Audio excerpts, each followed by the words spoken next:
What is going on, boys? I wanted to talk about League of Legends Arcane show. I just finished watching it like a day ago or so, so I let the whole thing settle in. I didn't wait to watch it. I watched it all in one go. I just waited for the whole thing to come out because when I was looking at it, I was like, wait, they're only going to take like a couple days to release everything all together.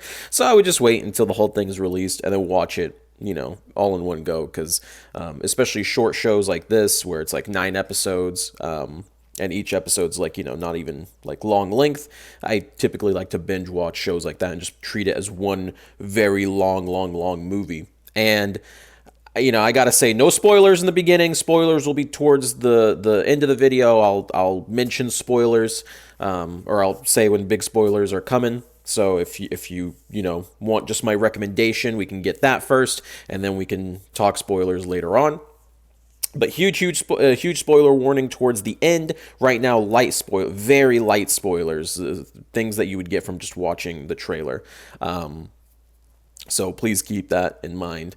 And this show is awesome. This show is really good. I have not played League of Legends for a very long time. I used to play the game, almost daily when I was significantly younger.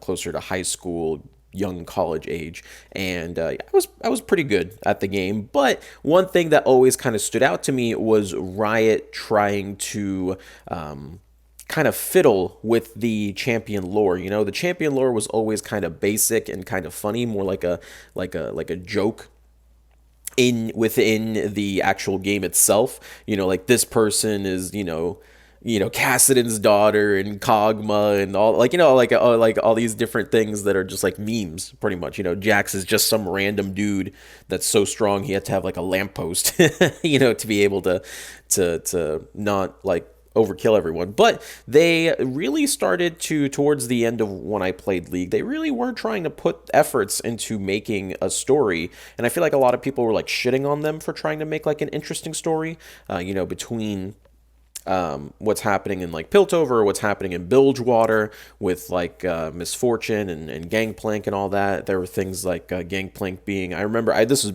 after I stopped playing, but when there was like that Gangplank rework, they disabled the champion for a day and people were like freaking out and stuff like that.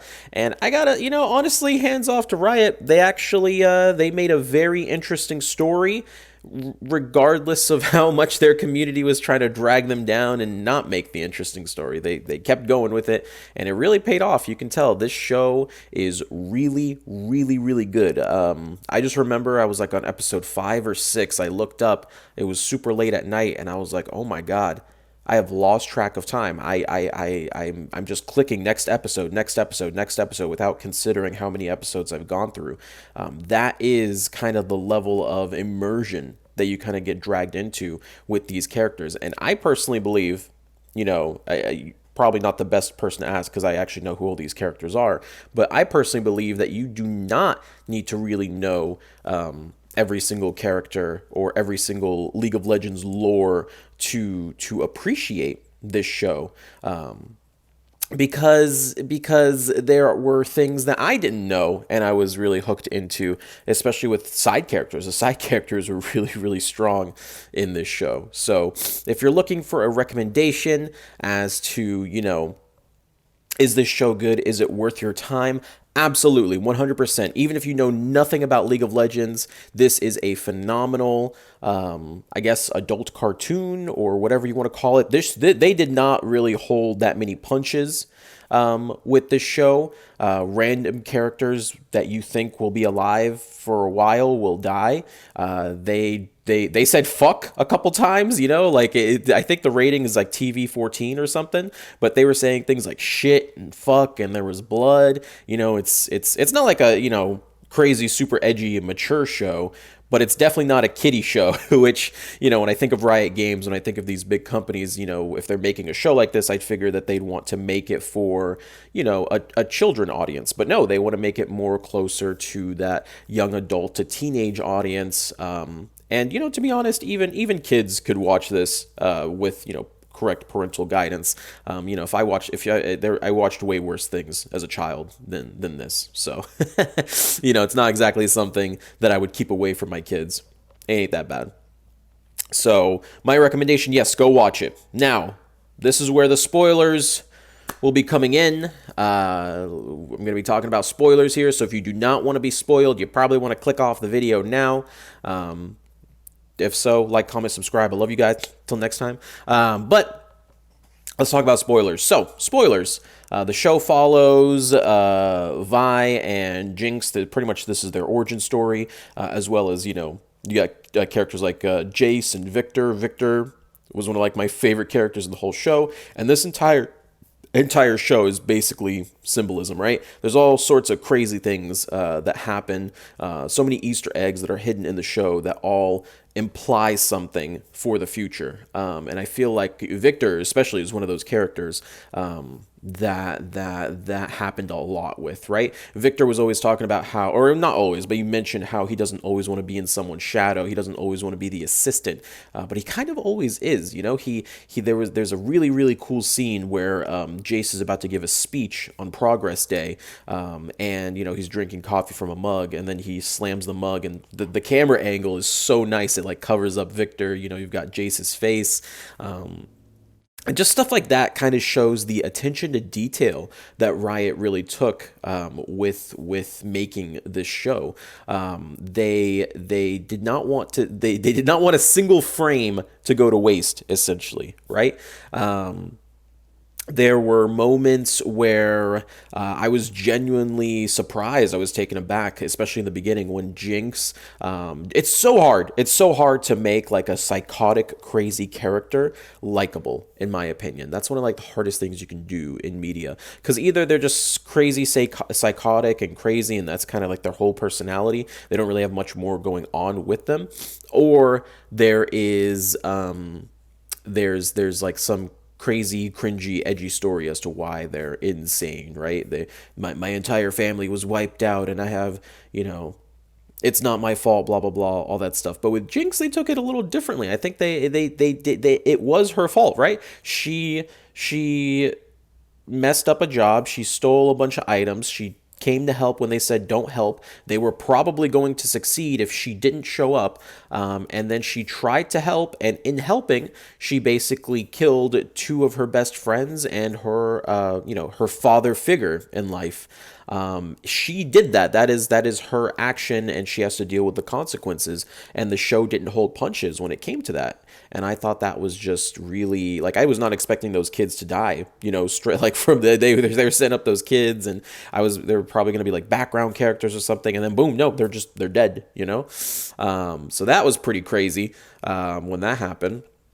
There was also things like Vander dying. I was like, there's no way such an interesting character would die, which, by the way, I read theories that individual may end up being Warwick. And after seeing all the evidence, the way they like talk, the way they grunt, how they kind of focused on Singed, kind of having something in his lab, it's kind of obvious that Vander is going to be Warwick. So that's exciting, being able to tie in Warwick to this whole lore thing as well. Very cool from them. I will say the one thing that kind of wasn't that great in the show, because the show's not a masterpiece, it's not like a 10 out of 10. I give it like a 9 out of 10. The ending felt a little bit rushed to this season. They kind of went into it very, very quickly. There were certain episodes like with Echo and Heimerdinger were talking, and then they just kind of decided, okay, we're gonna, like, I feel like Echo was super not trusting of someone like Vi and Caitlyn, but then immediately was trusting of Heimerdinger. That's kind of crazy, especially, since he comes from the up side of town. I thought he would be more hesitant to work with him or something, but they just kind of got along very quickly and just kind of said, okay, next scene with those two. So I wasn't too sure about that. Of course, the cliffhanger ending kind of came out of nowhere as well, but it was kind of nice at the same time. We got to see Jinx's ultimate, essentially, and, hopefully we'll get to see the repercussions of that in the next season that was announced. There is also I was talking about how characters die randomly. The one thing is, it does look like they are following League of Legends lore. You know, they don't want to stray away. They don't want to like change people's lore, right? So I know characters like Jace and Caitlyn and Vi and Jinx. I know these characters will not die yet because I know that by lore standards, there's other things they need to do, right? Caitlyn's not the sheriff of Piltover yet. You know, Vi isn't like an official, helper of Caitlyn or anything like that. She's just still like a renegade. You know, Warwick's not introduced yet. You know, like I know, the nation of Zaun hasn't been created yet. It's about to be created. So there's like the flood and everything hasn't happened yet. Stuff like that. It's just obvious that these characters cannot die. Now, what would have been exciting is if they did kill one of these characters, right? There was that scene at the end where Jinx was unveiling the the dinner table, and we were like, oh my god, is that Caitlyn's head that's going to be in there? You know, I knew that it wasn't going to be Caitlyn's head, so there wasn't that much tension behind it for me. But there was a part of me that wished it was Caitlyn's head, because if it was, that means the show is not going to follow traditional lore. It's going to go do its own thing, and sometimes that means killing off certain major characters like Caitlyn. You know, killing the kids off, that was pretty major, but it's not like that, Game of Thrones level of oh my god, I can't believe that just happened, because we know these characters are essentially protected. They are the most important part of the show. They are the merchandise, if you will, So it would have been way more interesting if they did end up killing, because I do feel like Caitlyn's one of those characters that was, not as strong as the other characters in the show. She definitely felt more like an accessory piece to Vi, because it is Vi and Jinx's story, right? Those are like the two most important characters. Arguably, it's Jinx's story more than anyone else's. So I would have been fine with Caitlyn dying, and then I think that would have made a much more tense-filled season 2, because the way I look at it now is, I don't think that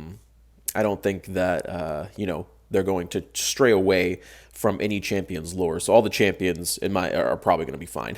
And that kind of kills off the tension a little bit, especially when those characters are in trouble. But that's pretty much my thoughts on it. Every other character is really cool. Silco is a very interesting villain, very complicated villain. He's trying to do what he thinks is right. He is pretty abusive, though. I know a lot of people are like, oh my god, I'm so sad he died at the end, but like, let's be honest, he did abuse Jinx, in my opinion. So he probably deserved it. Victor, I'm excited to see Victor's full transformation. Victor is so interesting because he really isn't evil, right? He's not from an evil mindset, and I don't think he'll ever end up being an evil character. His ideals will just get twisted to the point where he thinks he's, righteous, if you will. So it's, very interesting to see Victor transform. They really, really, really fleshed out Victor's character. He was easily my favorite in the entire show for being a side character. I'm excited to see him in season 2. I'm excited to see how Noxus interacts with Piltover now that they're here. I want to see what Singed does. Singed does some horrible things based on League of Legends lore, so I'm interested to see if they're going to change that. I think season 2 will really be the make it or break it for this series. Season 1 had a really good setup, but I don't think much of that setup can be transferred into season 2. I think season 2 has to, essentially has a harder job, because now they have to really, really show that they can do something interesting. But that's pretty much it. I loved Arcane. It was a great show. Go watch it. Thank you guys for watching. Till next video. Peace out.